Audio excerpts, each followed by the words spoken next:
Hello students, welcome to our channel Shiv Shakti Vidyapeeth. I am Asha Thakur, maths teacher. तो हम chapter 1 के additional important questions कर रहे हैं एनसीईआरटी को छोड़ के। एनसीईआरटी हम पहले कर चुके हैं, ये एनसीईआरटी के क्वेश्चंस नहीं है। तो हमने अभी तक करे हैं 14 क्वेश्चन, अभी 15th क्वेश्चन और 16, 17 मैंने इस पर लिखे हुए हैं। तो क्वेश्चन नंबर 15 क्या बोलता है? Right the smallest number which is divisible by both 306 and 657। आपको स्मॉलेस्ट नंबर निकालना है जो कि इन दोनों नंबर से डिवाइड हो जाए। ठीक है, टेक्निकली अगर सोचें, देखो इन दोनों नंबर से अगर हम मतलब कोई भी नंबर, किसी भी नंबर को हम डिवाइड करते हैं, ठीक है, इन दोनों नंबर से, पहले एक नंबर से फिर दूसरे नंबर से, अगर किसी भी नंबर को हम डिवाइड करते हैं तो मीन्स इन्होंने पूछा है स्मॉलेस्ट नंबर जो दोनों से ही डिवाइड हो जाए। मतलब वो इसके टेबल में भी आता होगा और इसके टेबल में भी आता होगा, यही बात हुई ना। क्योंकि कोई नंबर किसी नंबर से डिवाइड कब होता है, मैंने पहले भी बताया, जब उसका मल्टीपल होगा, उसके टेबल में आएगा ऑब्वियसली, तब भी डिवाइड करेगा वो उसको। ठीक है, तो मतलब मल्टीपल की बात हो रही है, मतलब एलसीएम की बात हो रही है यहाँ पर, अगर हम टेक्निकली बात करें। और ट्रिक आपको दे देते हैं, जैसे यहाँ पर क्या है, स्मॉलेस्ट, क्या लिखा हुआ है? स्मॉलेस्ट।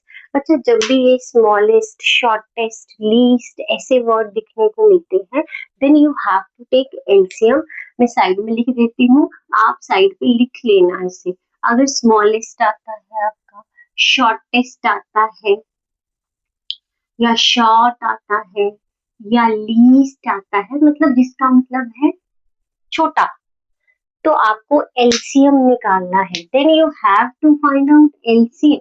जब आपको मैक्सिमम या मिनिमम भी बोला जा सकता है, मिनिमम भी बोला जा सकता है, मैक्सिमम आ गया, हाईएस्ट आ गया, ठीक है, लॉन्गेस्ट आ गया, ठीक है, इस टाइप के अगर आपको वर्ड्स दिख जाते हैं, then you have to find out HCF. ठीक है, तो आपको एचसीएफ निकालना है। तो आपको टेक्निकली सोचना भी है बच्चा, दोनों तरीकों से ही सोचना है। अब आपके दो नंबर्स है 306, तो 306 की आप क्या बनाओगे? Prime factors. तो again on ones place here is 6, तो it will be divisible by 2। 2 1s are 2, 1 3, तो 10 आ गया, 2 5s are 10, 2 3s are 6। ठीक है, तो on one's place here is 3, so it is not divisible by 2. So again add the numbers, 1 plus 5 plus 3, it is 9, so it is divisible by 3। ठीक है, तो orally फटाफट करके देख सकते हो कि किससे डिवाइड होगा, 3 से डिवाइड हो रहा है। 3 5 15, 3 1 3, फिर 3 से गया, 3 1 3, 4 5, 3 7 21, तो 317 आ गया। Got it? तो इसके बाद आपके पास आता है 657, तो on one's place here is 7, तो 2 2 4 6 से 0 तो नजर आ नहीं रहा है। ठीक है, तो आपको फिर 3 की ओर मतलब स्टेप बाय स्टेप आगे वो बढ़ते जाइए। 7 + 5 12 + 6 18, तो 3 से डिवाइड हो जाएगा ये। 3 2s are 6, 3 1s are 3, 4 5, 3 9s are 27। ठीक है, 3 2s are 6। मैं हमेशा ये भी बोलती हूँ बच्चों को कि अगर आपको जरा भी लग रहा है तो हमें बहुत इजी क्वेश्चन होते हैं, फ्री के मार्क्स होते हैं, मैं उनको, तो ये हमें कहीं जाने नहीं देने, क्योंकि कई बार थोड़े कॉम्प्लिकेटेड क्वेश्चंस होते हैं, चलो उसमें तो कुछ स्टूडेंट्स मिस्टेक कर जाते हैं, पर इनमें मिस्टेक के चांसेस मत रखना ताकि इजीली तुम स्कोर कर पाओ। 3 2s are 6, 3 1s are 3, तो ये आ गया 3 9s are 27। Got it? तो 9 + 1 10 + 2 12, अगेन डिविजिबल बाय 3 से डिवाइड हो जाएगा। 3 7s are 21, 3 3s are 9, तो 73 इज अ प्राइम नंबर, ये किसी से भी डिवाइड नहीं होगा।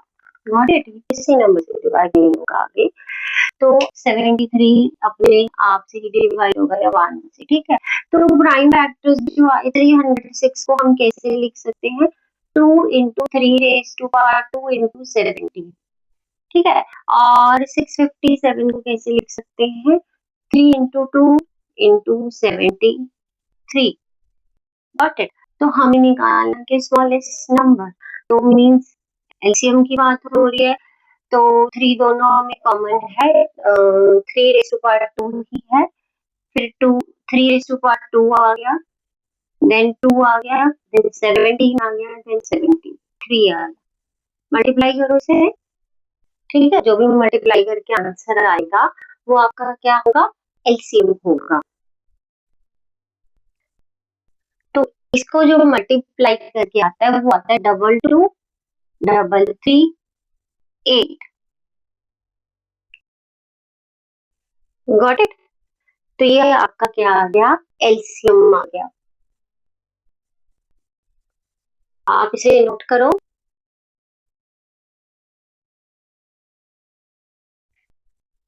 ठीक है, तो हम जिसमें हमें क्वेश्चन पूछा गया है हम उसी से, जिस लैंग्वेज में पूछा गया उसी से हम क्लोज कर देते हैं, मतलब right the smallest number which is divisible by both.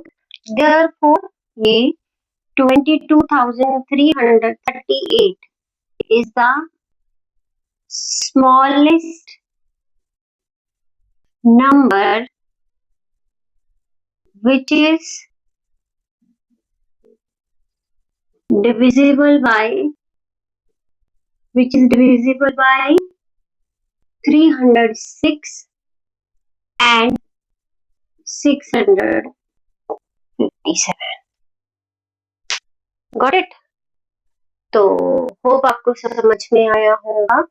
तो आपने इनमें की पॉइंट्स निकालने हैं, कीवर्ड्स निकालने हैं, आपको पहचान होनी चाहिए उन वर्ड्स को देखते हैं कि हमें ये निकालना है, ठीक है।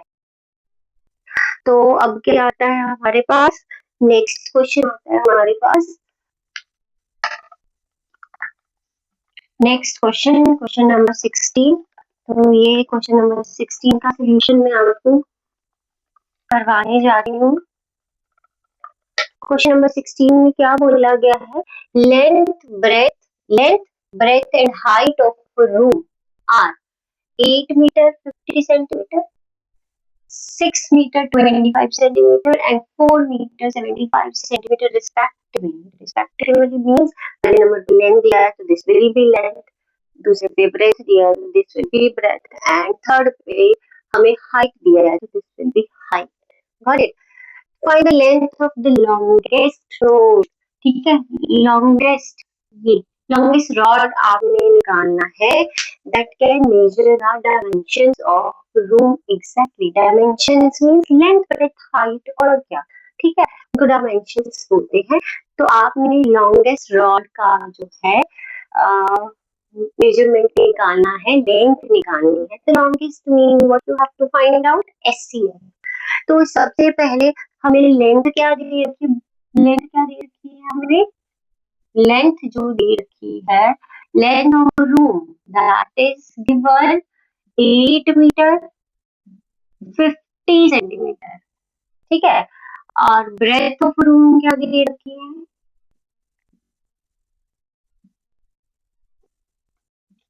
6 metre 25 centimetre,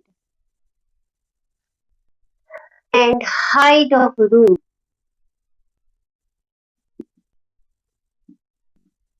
height of room आपको दे रखा है 4 मीटर 75 सेंटीमीटर। देखो मीटर सेंटीमीटर में तो हम निकाल नहीं सकते है ना, हमें हमें यहाँ पर अगर टाइम फैक्टर्स निकालने तो मीटर सेंटीमीटर में कैसे निकालेंगे, ऑब्वियसली हमें उससे एक सिंगल नंबर में चेंज करना पड़ेगा। तो यहाँ पर कन्वर्जन होगी एक यूनिट से दूसरी यूनिट में, ठीक है।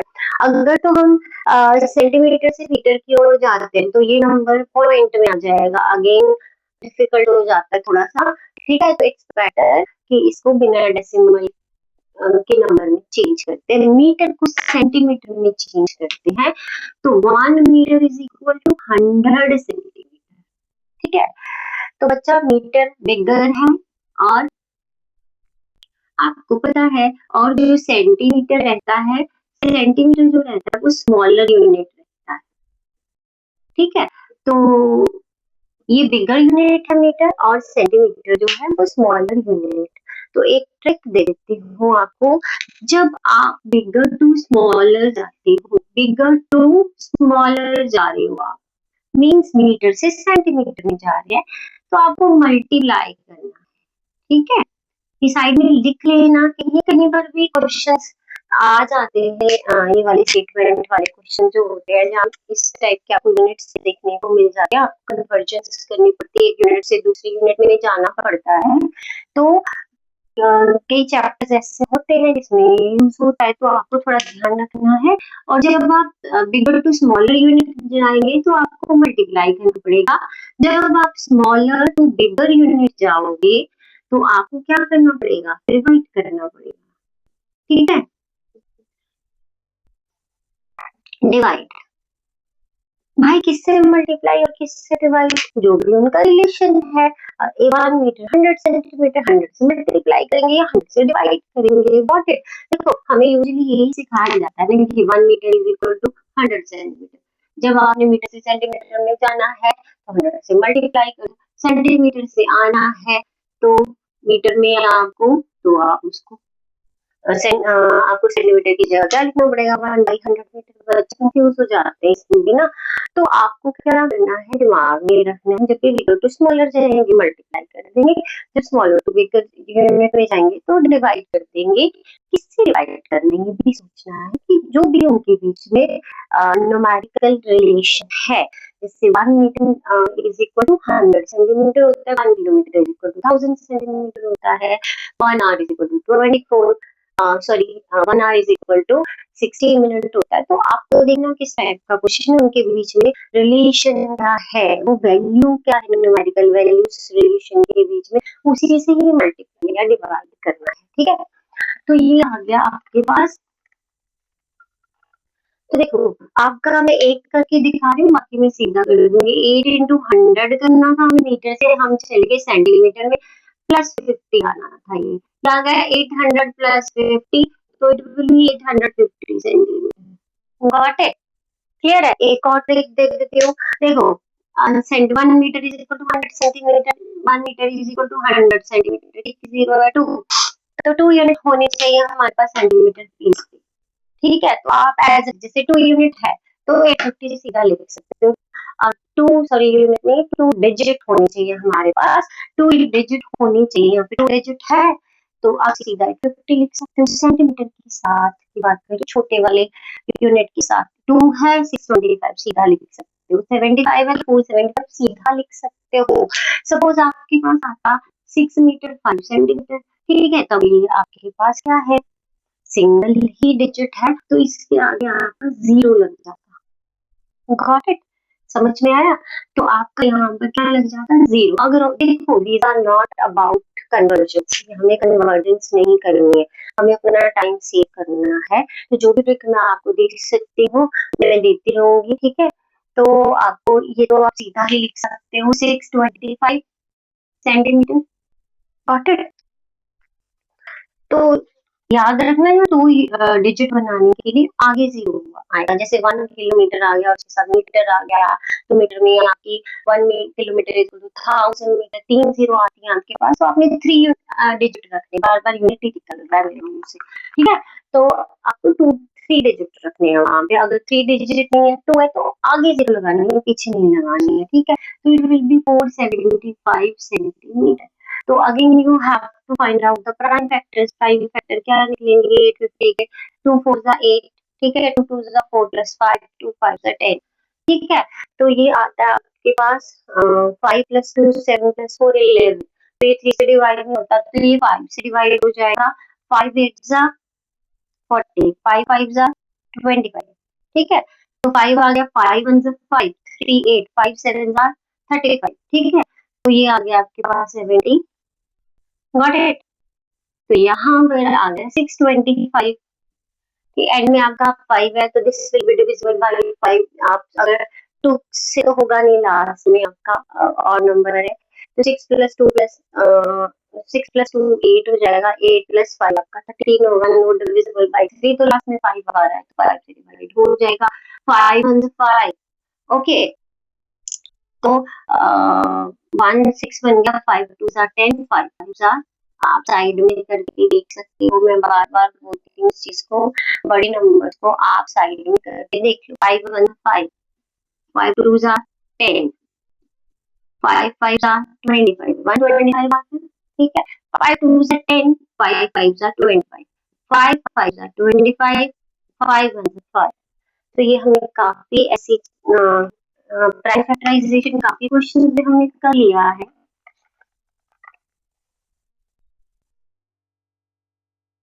तो अब आपका आता है next number 475। Again 5 ones please, 5 9s are 45, 46, 47, 5 5s are 25, 5 आ जाएगा, 5 1s 5, 4 9, 45 आएगा, 5 तो ये आ गया आपकी इसकी प्रैक्टिस। तो 850 इज इक्वल टू आपका क्या आया, 2 into 5 raised to power 2 into 17। 625 क्या आया आपके पास, 5 raised to power 4 आ गया, ठीक है, तो इतना थोड़ा सा 5 raised to power 4 आ गया, और 475 क्या आया, 5 raised to power 2 आ गया, और 19 आ गया। Got it. अब आपको HCF निकालना है, सब में क्या कॉमन दिख रहा है, हाईएस्ट कॉमन फैक्टर। इसका मतलब क्या है, इसका मतलब है कि नंबर सब में आना चाहिए, 5 सब में आ रहा है, उसकी लीस्ट बार हमने उठानी है, that is 5 raise to power 2, तो ये आ गया 25, ठीक है। तो एचसीएफ क्या आया, 25, इन्होंने पूछा है find the length of the longest road, ठीक है, therefore length of the longest rod is 25 centimetre. Hope समझ में आ गया होगा, इनमें कुछ ऐसा है नहीं है कुछ भी, बस आपको थोड़ा सा ध्यान से क्या वर्ड्स जो है उनके ऊपर ध्यान देना पड़ेगा, ट्रांसलेशन करना पड़ेगा। तो जैसे लॉन्गेस्ट मैंने आपको बताया, देख के पता चला है, सिर्फ निकालना है, स्मॉल से एलसीएम निकालना है, चीजों पे आपने फोकस करना है, तो आप ये नोट कर लीजिए।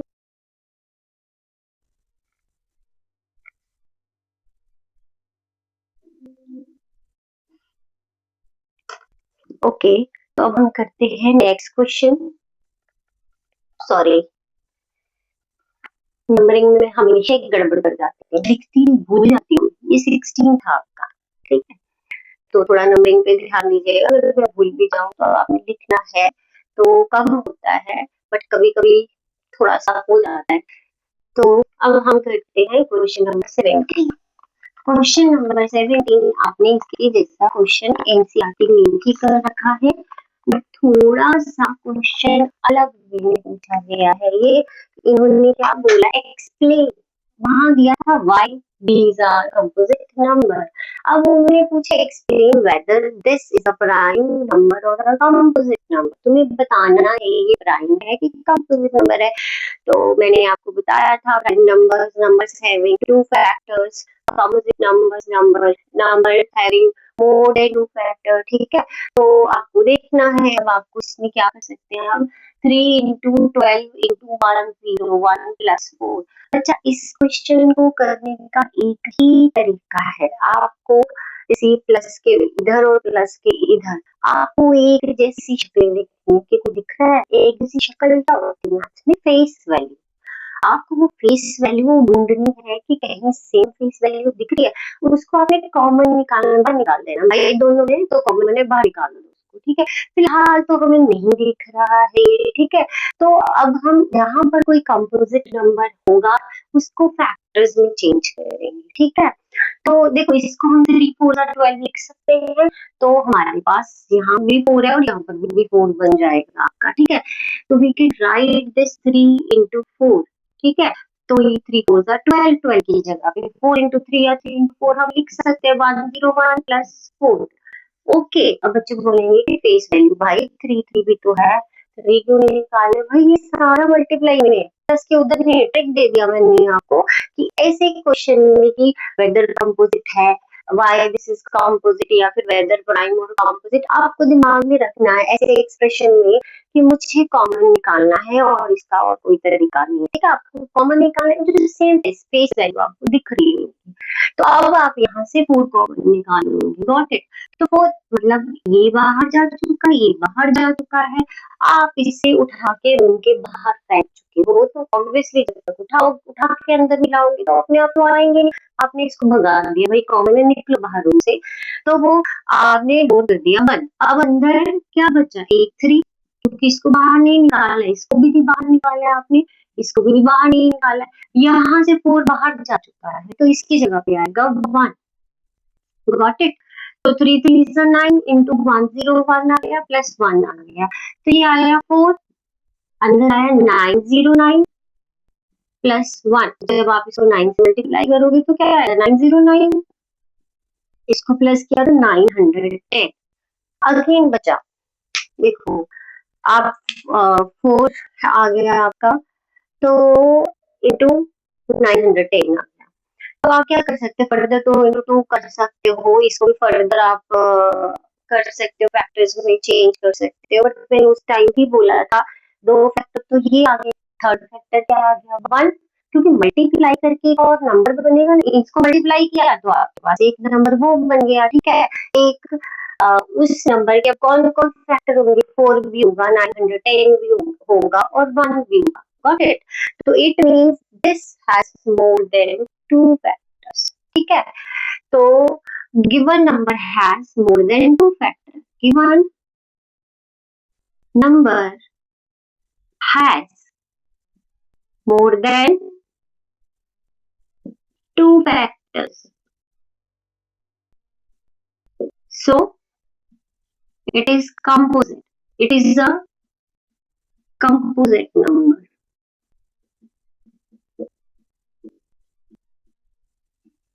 देखो 3-4 टाइप के क्वेश्चंस निकलते हैं आपके इसमें चैप्टर 1 में, या तो आपको देखो आप एटलीस्ट दिमाग में रख सकते हो, या तो आपको LCM into HCF is equal to product of 2 number बन रहा है। ठीक है, ये बन रहा है, ये टाइप 1 आ जाती है आपकी, दिस इज टाइप 1। ठीक है, आपको दिमाग में रखना।